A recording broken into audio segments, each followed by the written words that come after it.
Hello viewers, कैसे हैं आप सब। तो आज का हमारा टॉपिक रहेगा इकोनॉमिक्स का सर्कुलर फ्लो ऑफ इनकम। तो ये नेशनल इनकम चैप्टर का बड़ा ही इंटरेस्टिंग सा टॉपिक है।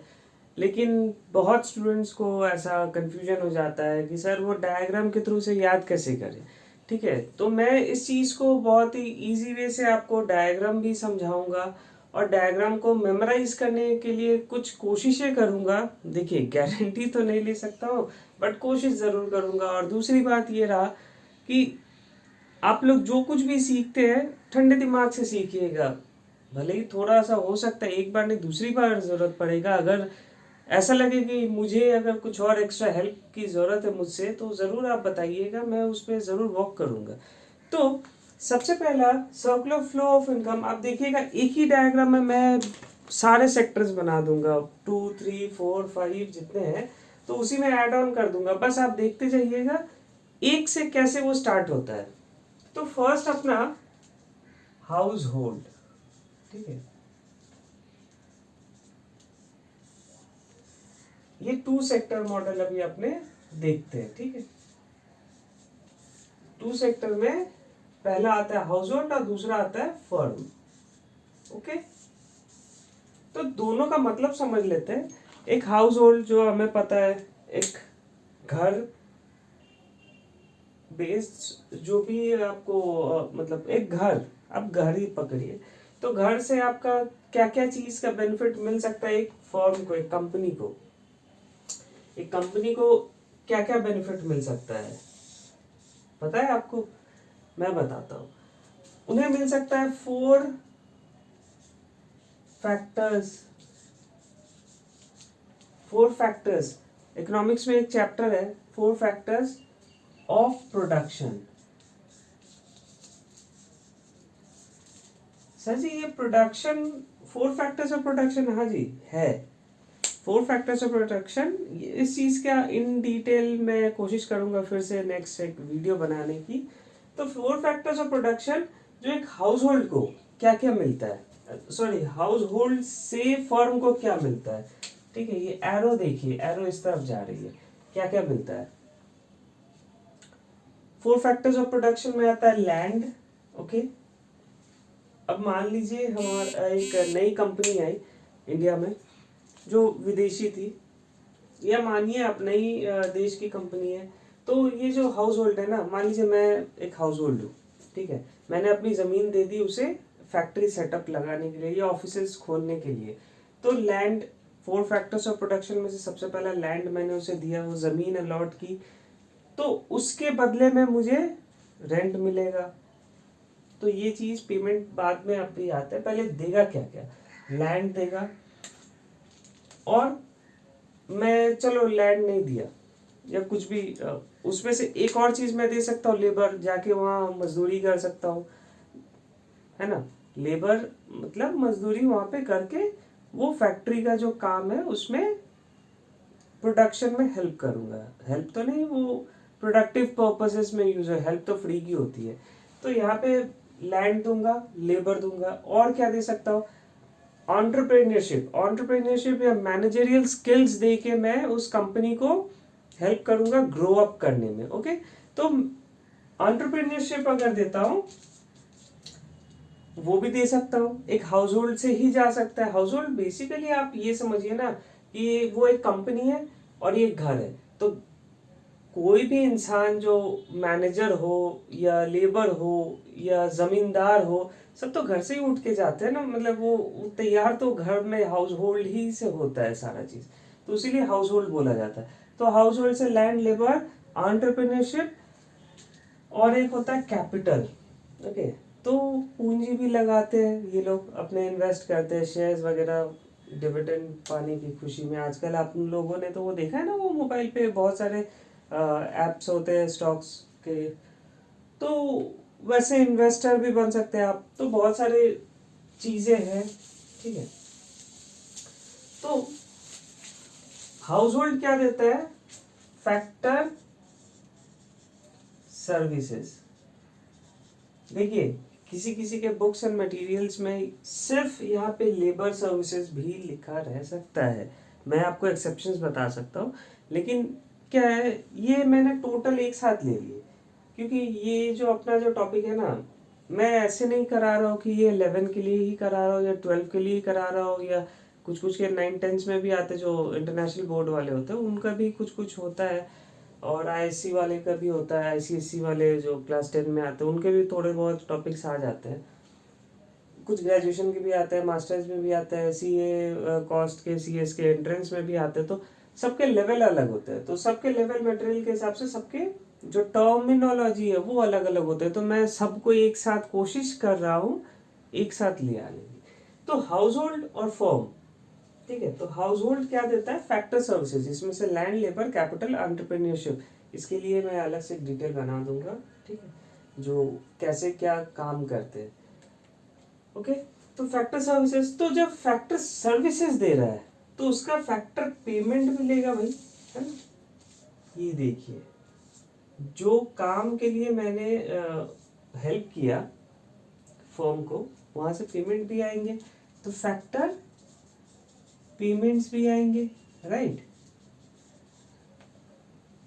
कल मेरे एक वीडियो पे एक व्यूअर ने कमेंट किया कि सर ब्लैक बोर्ड यूज कीजिए, मैं समझ सकता हूँ, बट हमारे साथ आप समझ सकते हैं मैं इस प्लास्टिक से मटेरियल को क्यों यूज कर रहा हूँ। जरूर कुछ मजबूरियां हैं, तो मैं कोशिश करता हूँ जैसे जैसे अपने आप को अपडेट कर सकूँ, ठीक है। ये भी सेटअप बहुत मुश्किल से मिला है, आप ट्रस्ट नहीं करोगे, इस रूम में फैन मैंने नहीं लगाए हैं जस्ट बिकॉज आपको आवाज़ क्लियर आ सके, मैं गर्मी में ही पढ़ा रहा हूँ, ठीक है। तो यहाँ पे फैक्टर सर्विसेज जो दे रहे हैं उसका हम फैक्टर पेमेंट्स लेंगे, लैंड का रेंट लेंगे, लेबर का वेजेस लेंगे, एंटरप्रेन्योरशिप मैनेजरियल स्किल्स का क्या करेंगे, प्रॉफिट का पार्ट लेंगे या सैलरी जो भी होगा वो लेंगे, कैपिटल इन्वेस्ट करेंगे तो शेयर्स अगर लिए तो उसके डिविडेंड लेंगे। तो डिपेंड करता है हाउस होल्ड, फैक्टर सर्विसेज और उसका फैक्टर पेमेंट ले रहा है, ठीक है। ये पार्ट कंप्लीट हो गया। फिर नेक्स्ट पार्ट क्या आएगा। अब एक बात बताइए, जो फर्म क्या तैयार कर रहा है, मान के चलिए ब्रिटानिया कंपनी है या बिस्फार्म कंपनी है, नाम तो सुनिए होंगे, बहुत पॉपुलर है, या पार्ले कंपनी है, तो वो बिस्किट्स तैयार करते हैं। तो बिस्किट्स फर्म ने तैयार किया और मैंने एज अ हाउस होल्ड उसे खा लिया, चाय में डुबो के खा लिया। तो इसके जो गुड्स, प्रोड्यूस गुड्स है, वो मैंने कंज्यूम किए। तो यहां से जो गुड्स एंड सर्विसेज, अब सर्विसेज का भी मैं एग्जांपल देता हूँ, ठीक है। तो गुड्स क्या हुआ, मैंने इसके बिस्किट्स खाए, राइट। सर्विसेज, मान लो ये बैंकिंग सेक्टर है तो मैंने इसके सर्विसेज के लिफ्ट उठाए, है ना। या एक टेलीकॉम कंपनी है तो मैंने उसके फोन, इंटरनेट या कुछ भी यूज किया तो उसका मैंने सर्विसेज लिए, राइट। तो जब सर्विसेज मैंने इसके लिए, मैं एरो, होपफुली आपको एरो क्लियर आ रहा होगा, तो मैंने जो इसके सर्विसेज लिए तो मैं इसके पेमेंट्स भी लूंगा इन अ फॉर्म, ठीक है। तो फॉर्म ऐसे तो नहीं छोड़ेगा आपको, वो उसको पेमेंट देने पड़ेंगे। तो payments for goods and services, छोटा ही मैं लिख रहा हूँ क्योंकि इसमें और भी एड ऑन हो जाएंगे सारे सेक्टर्स। तो इसमें क्या हुआ, मैंने जो पेमेंट्स लिए, इसके लिए मैंने जो गुड्स एंड सर्विसेज कंज्यूम किए, तो फर्म ने वो पेमेंट्स लिए for the goods and services they provided to us. तो जब मैंने फैक्टर सर्विसेज दिया तो उसका पेमेंट ले लिया, गुड्स एंड सर्विसेज जो मैंने एंजॉय किए उसका पेमेंट मैंने दिया, ठीक है। तो ये दो अलग अलग पार्ट में, ये फर्स्ट हाफ में फैक्टर सर्विसेज का इंटरचेंज विद पेमेंट्स है, ऊपर में गुड्स एंड सर्विसेज जो प्रोड्यूस गुड्स एंड सर्विसेज है उसका पेमेंट्स, ओके, एक्सचेंज के साथ। ये हुआ 2 सेक्टर मॉडल। सर इसी में थर्ड सेक्टर भी जोड़ दीजिए, वही करने के लिए ही आया हूँ। चीज़ों को देखिए, मेरा ये मानना है कि एजुकेशन को जितना सिंपल रखा जा सके उतना अच्छा है, क्योंकि ज़रूरी नहीं है कि हर कोई एकदम शार्प माइंडेड हो। तो जो शार्प माइंडेड नहीं है तो उनको शार्प कैसे बना जाए, उनके दिमाग में वो चीज़ कैसे बैठाया जाए, मेरी यही कोशिश है। मेरा मानना है कि अगर जो शार्प स्टूडेंट जो शार्प स्टूडेंट समझ पा रहे, बाद बाकी शार्प आखिर में आप बताइए टोटल पॉपुलेशन में कितने 1-2% ही शार्प होते हैं, बाद बाकी तो सब एवरेज स्टूडेंट होते हैं। एक ही दो भाई होते हैं ना जो 70-80% सिक्योर करते हैं, बाद बाकी तो एवरेज हुए। तो उन एवरेज को एकदम इजी लैंग्वेज में समझाना। और मेरा अभी तक का मानना, अभी तक का मेरा रिकॉर्ड है, जितने भी बिलो एवरेज या एवरेज स्टूडेंट है उन्हें मैं शार्प बनाने की कोशिश किया हूँ, और इनफैक्ट हुआ भी है। ठीक है, तो वो मेरे रियल लाइफ का पार्ट है, वो कभी अगर ज़रूरत पड़ा आप खुद देख लोगे, वो मुझे बताना नहीं होगा। 3 सेक्टर्स, तो इसमें 3 सेक्टर्स में थर्ड जब भी आएगा, पहले हाउस होल्ड्स था, फर्म हो गया, अब इसमें ऐड हो जाएगा गवर्नमेंट। ओके, तो गवर्नमेंट इसमें ऐड जब हो जाएगा तो गवर्नमेंट क्या करता है, गवर्नमेंट का सीधा हिसाब है भाई। अब एक चीज देखिए, गवर्नमेंट कुछ देता है और कुछ लेता भी है। मैं ऊपर का लाइन मिटा दे रहा हूँ, ठीक है, ये चीज ताकि आपको क्लियर रहे। यहाँ पे अगर गवर्नमेंट लिख दे रहा हूँ क्योंकि जगह छोटी है। गवर्नमेंट क्या देता है और क्या लेता है। गवर्नमेंट सीधी बात है भैया, टैक्स कलेक्ट करता है ना। टैक्सेस के साथ साथ कुछ देता भी है। तो पहले अपने जो पहला पॉइंट आया उसे नोट डाउन कर लेते हैं। गवर्नमेंट क्या करता है, अपने से टैक्स लेता है। किससे टैक्स लेता है, फर्म से भी लेता है ना। ये मैं एकदम सिंपल तरीके से कोशिश कर रहा हूँ आपको समझाने की, ठीक है। अगर फिर भी डाउट रह गया तो बताना, मैं कोशिश करूंगा उसको और अच्छे तरीके से समझाने की। तो गवर्नमेंट क्या करता है, टैक्सेस कलेक्ट करता है, चाहे वो फर्म से हो चाहे वो हाउस होल्ड से हो। हाउस होल्ड से क्या लेगा, इनकम टैक्स लेगा, प्रॉपर्टी टैक्स लेगा, और फर्म से क्या लेगा, कॉर्पोरेट टैक्स लेगा, जीएसटी लेगा, वेरियस टैक्सेस है, वो आगे की बात है। तो जो भी हो इन फॉर्म ऑफ टैक्सेस वो पेमेंट कलेक्ट करेगा। और क्या करेगा गवर्नमेंट, बेनिफिट भी तो भाई कुछ देता है ना।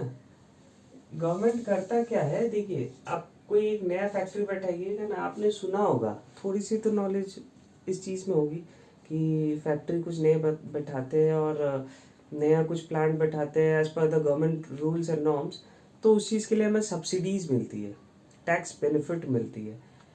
तो यही चीज़ गवर्नमेंट से हमें मिल जाता है इन टू द फर्म्स, ठीक है। फर्म्स को क्या मिलता है, सब्सिडीज। ओके, सब्सिडीज के फॉर्म में बहुत सारी चीजें मिलते हैं। अच्छा, और हाउस होल्ड को क्या मिलता है भाई, हाउस होल्ड को भी तो कुछ बेनिफिट मिलना चाहिए ना। तो हाउस होल्ड को भी कुछ टाइप से आप बोलिए सब्सिडी स्कॉलरशिप टाइप के ही मिलते हैं। तो मैं उसी सब्सिडी को ही लिख देता हूँ ताकि आपको याद रहे इजी में। अब बुक्स में आप रेफर कर लेना वो बुक्स में क्या लिखे हुए, बट आप छोटे से शब्द से याद रखोगे ना तो ये डायग्राम पूरा मेंटली आप याद रख पाओगे, ताकि एग्जाम में आप छापना इजी होगा, वो डायरेक्ट अभी स्कैन हो जाएगा इजीली। अब मैं टर्म्स अगर डिफिकल्ट इसमें डालना शुरू कर दूंगा तो फिर आप गए। तो यहाँ पे मैं सब्सिडीज लिख देता हूँ, सब्सिडीज हुआ, स्कॉलरशिप हुआ, ठीक है। हाउस होल्ड को पढ़ने के लिए पैसा दिया, स्कॉलरशिप। अब इसके बीच में क्या होगा, एक और सेक्टर आ जाता है जो फाइनेंशियल सेक्टर को ऐड ऑन कर लेता है, ठीक है। गवर्नमेंट के साथ इसमें आ गया एक फाइनेंशियल सेक्टर भी। ओके, तो फाइनेंशियल सेक्टर क्या करता है, आप हाउस होल्ड हो, सिंपल सी चीज है सोचना, आप हाउस होल्ड हो, हाउस होल्ड ने क्या किया, पापा ने आपको पैसे दिए और आपने बैंक पे जाके जमा कर दिया, ठीक है। क्या आपको पता है कि वो बैंक वाले पैसे आपके वही नोट, वही सीरियल नंबर के नोट बैंक में नहीं रखते। मतलब मेरे बोलने मतलब बैंक में वो पैसा रहता नहीं, वो पैसा गवर्नमेंट जो बैंकिंग सिस्टम है वो उसको रन करता है। क्यों भाई, आप तो पैसे रख रहे हो, उसे तो इंटरेस्ट देने होंगे ना, सूद ब्याज देना होगा उसको। चार्जेस तो लेते हैं, चलिए वो तो सर्विसेज के लेते हैं, लेकिन आपको हर साल एक एक छोटा अमाउंट जो भी हो 3% 4% का सेविंग्स पे, और फिक्स करते हैं तो 5 6 7% तक का वो इंटरेस्ट देते हैं। तो वो कहाँ से देते हैं? वो अपने घर से तो देंगे नहीं, इतना लॉस तो कर नहीं सकते। तो उस केस में क्या करता है, ये फाइनेंशियल सेक्टर में शॉर्ट में लिख रहा हूँ क्योंकि जगह नहीं हो पाएगा। तो बैंकिंग वाले क्या करते हैं, आपका जो सेविंग्स है, ठीक है, अब देखिएगा ये बाबूराव वाला काम हो जाएगा, इसकी टोपी उसके सर, है ना। तो इसकी टोपी उसके सर मतलब इसका जो सेविंग्स है वो इसको इन्वेस्टमेंट के फॉर्म में प्रोवाइड कर देगा। बहुत छोटा सा पार्ट है, इसकी टोपी उसके सर मतलब मेरा जो सेविंग्स था, बैंक वाला बीच में दलाल बन गया। वो जो होता है ना शादियों में मामा और फूफा, तो वो क्या करते हैं, एक तरफ का लड़का और एक तरफ की लड़की को बस मिला देते हैं। तो सेम चीज़ ये फूफा ही बीच में बना हुआ, एफ एस मैंने वैसे ही लिख दिया, ठीक है, फाइनेंशियल सेक्टर्स। तो वो क्या करते हैं, हाउस होल्ड के जो सेविंग्स है उसको चैनलाइज करके फर्म को दे देता है इन्वेस्टमेंट, ताकि फर्म भी प्रॉपरली ऑपरेट कर सके, ठीक है। हालांकि बुक में इससे ज़्यादा आपको दिया हुआ नहीं है, लेकिन इसका एक बैकफ्लो भी होगा ना, इसका इंटरेस्ट उसको इंटरेस्ट, वो भी एक इनकम आएगा। लेकिन जब नहीं है तो क्यों इतना दिमाग घुमाने जाए, ठीक है। अच्छा, इसके बाद हो गया एक और इसमें ऐड होगा जो होगा फॉरेन मार्केट। फॉरेन मार्केट, ठीक है।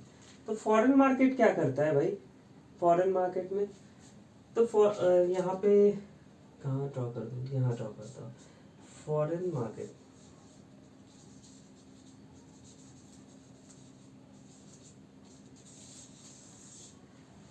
कुछ दिनों और कष्ट कर लो, मैं कोशिश करता हूँ कुछ अच्छा बोर्ड अगर कुछ बंदोबस्त कर सकूँ, ठीक है।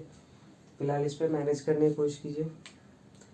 अब फॉरेन मार्केट में क्या होगा, मैं एज अ हाउस होल्ड, ठीक है, तो पैसा ज़्यादा कमाने लगा। फॉर एग्जांपल आजकल बहुत टफ है, तो मान के चलो मुझे एक इम्पोर्टेड गाड़ी चाहिए। तो जब मैं इंपोर्ट कराया तो फॉरेन मार्केट से कराऊंगा। अब देखिए इसका एक सर्कुलर फ्लो का आपको डायग्राम नहीं मिलेगा, बट मैं आपको एक आइडिया दे रहा हूँ। तो जब मैं गाड़ी मंगाया तो वो इंपोर्ट्स के पेमेंट देने पड़ेंगे, जितने बुक में मैं उतना समझा रहा हूँ, लेकिन साथ में मैं एक आइडिया आपको दे रहा हूँ कि क्यों हो रहा है, क्योंकि ये चीज़ आपके बुक में मेंशन नहीं रहेगा। मैं आपको एक छोटा सा एग्जांपल के साथ बता रहा हूँ। इंपोर्ट पेमेंट्स मैं लाइन मिटा दूंगा फिर से, ठीक है। ये आपने अगर कोई चीज इंपोर्ट कराया है, ठीक है, तो इंपोर्ट के आपको पेमेंट्स देने पड़ेंगे। मैंने गाड़ी मंगाई इंपोर्ट, तो उसके मैं हाउस होल्ड में पेमेंट करूंगा, ठीक है। अब फर्म वाले क्या करेंगे, अब फर्म वाले बहुत चालू भैया, वो क्या करेंगे कि अपने प्रोडक्ट्स को फॉरेन मार्केट में सेल करेंगे, प्रोडक्ट्स को फॉरेन मार्केट में सेल करेंगे, प्रोडक्ट्स सेलिंग, और फॉरेन मार्केट से वसूली करेंगे, वसूली भाई की तरह, ठीक है। पेमेंट्स फॉर एक्सपोर्ट्स, ठीक है। जो फर्म ने बिस्किट्स बनाए तो वो बिस्किट्स को क्या करेंगे, फॉर एग्जांपल आप ये मान लो अपना कोई कंट्री है, पाकिस्तान समझ लो, ठीक है। तो पाकिस्तान को मैंने बिस्किट भेजा, ठीक है, वो फर्म ने बिस्किट भेजा, वहाँ से पेमेंट रिसीव कर दिए, ठीक है। बस यही सिंपल सा एक टॉपिक था। अब देखिए ये 2 सेक्टर से स्टार्ट करते हुए आपने कैसे पूरा टोटल सेक्टर्स इसमें बना लिए। फिर से एक बार छोटा सा रिवीजन कर लेते हैं ताकि सारा डाउट्स एक बार में क्लियर हो जाए। सबसे पहले अपने को बनाना क्या है, firm and house hold, okay. तो फर्म क्या करेगा, फैक्टर सर्विसेज देगा और फैक्टर पेमेंट्स लेगा, लाइन 1 लाइन 2, ओके। फर्म क्या करेगा, गुड्स एंड सर्विसेज बना के देगा हाउस होल्ड को और उसके बदले में हाउस होल्ड से पेमेंट्स लेगा, ठीक है, वो फ्री का तो नहीं देगा। नेक्स्ट उसके बाद आ जाएगा गवर्नमेंट। तो गवर्नमेंट क्या करेगा भाई, दोनों से टैक्सेस कलेक्ट करेगा। क्यों टैक्सेस कलेक्ट करेगा, हाउस होल्ड से क्यों करेगा, क्योंकि उसने रेंट पे इनकम कमाए हैं तो इनकम टैक्स लगेगा, उसने सैलरी एंड वेजेस प्रॉफिट वगैरह से भी इनकम कमाए हैं तो उस पर भी टैक्सेस लगेंगे, और फर्म ने बिजनेस ऑपरेट किया तो जीएसटी वगैरह जो जो कॉर्पोरेट टैक्सेस लगेगा सब लगेगा। और गवर्नमेंट देगा क्या क्या, आशीर्वाद इन फॉर्म ऑफ सब्सिडीज, आशीर्वाद दिया, स्कॉलरशिप दिया, पढ़ो, पढ़ेगा इंडिया तभी तो बढ़ेगा इंडिया। मैं भी एक टाइप से आपको स्कॉलरशिप दे रहा हूँ, पढ़ लो भैया, क्योंकि आगे बहुत टफ लाइफ है, ठीक है। उसके बाद आ गया फॉरेन मार्केट। फॉरेन मार्केट क्या करेगा, आपने वहाँ से कुछ मंगाया, फॉरेन मार्केट सिंपल आप समझो ना, स्विगी से खाना मंगाओगे तो स्विगी में पैसे देने पड़ेंगे, बस वही है फॉरेन मार्केट। आपने कुछ इंपोर्ट कराया और आपको इंपोर्ट के पेमेंट देने पड़ेंगे। अब फर्म फर्म क्या कर रहा है, वो आपको एक्सपोर्ट कर रहा है फॉरेन मार्केट में और उसके बदले में वो एक्सपोर्ट्स के पेमेंट्स ले रहा है। और बीच में अगर फाइनेंशियल इंस्टीट्यूशन हुआ, ठीक है, तो ये फाइनेंशियल सर्विसेज क्या कर रहा है, हाउस होल्ड की जो सेविंग्स है उसको जनरेट कर रहा है, राइट, उसको रोटेट करके इन्वेस्टमेंट के फॉर्म में फर्म को दे रहा है और उसके बदले में वहाँ से पेमेंट भी रिसीव कर रहा है। लेकिन ये सब डायग्राम है नहीं, बेकार की आप दिमाग नहीं उसमें चलाना, ठीक है। तो मैं इस फर्म का ये डायग्राम रब कर देता हूँ ताकि आपको कंफ्यूजन ना हो।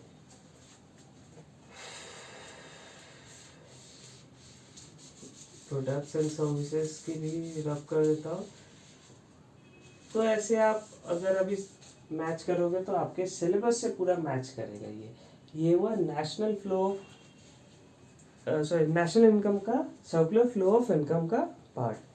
बहुत इजी सा था ना।